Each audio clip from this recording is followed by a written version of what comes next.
Wow, sumgupit ngayon, no?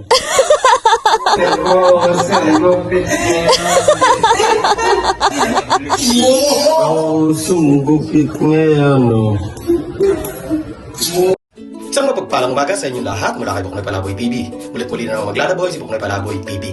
At dahil walang part-time waiter ngayon si Buknoy Palaboy, ay magpa-part-time bilang isang barbero. Kaya mga kapadyak, mga viewers, tara nga natin tunghayan ang paggugupit ng iba't ibang estilo ng gupit ni Buknoy Palaboy TV. Dito lang yan sa Aplayan Kay Ganda, dito sa San Antonio Bay, Laguna. At talaga naman tinatangkilik ang barberong si Buknoy Palaboy TV ng ilang suki na talaga bang nagtitiwala sa kanyang mahiwagang kamay. Kaya mga kapadyak, mga viewers, tara na at tunghayan ang kakaibang estilo ng gupit ni Buknoy Palaboy TV. Kaya isang mapagpalang umaga sa inyong lahat mula kay Buknoy Palaboy TV na nag-iwan muli ng isang tumakbo na matuli na magmamadaling mag-subscribe sa akin at kayo magpapalag ko ito bago lang sa aking channel. Huwag kalimutang pindutin ang notification bell upang mag-updated sa mga bagong video na in-upload ko. Kaya guys, don't forget to like, share, and subscribe and follow Sir Healthy Castro aka Buknoy Palaboy TV.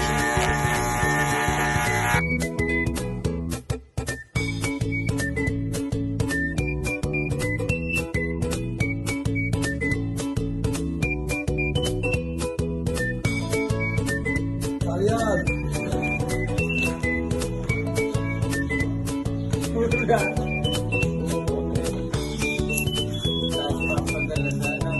Wow.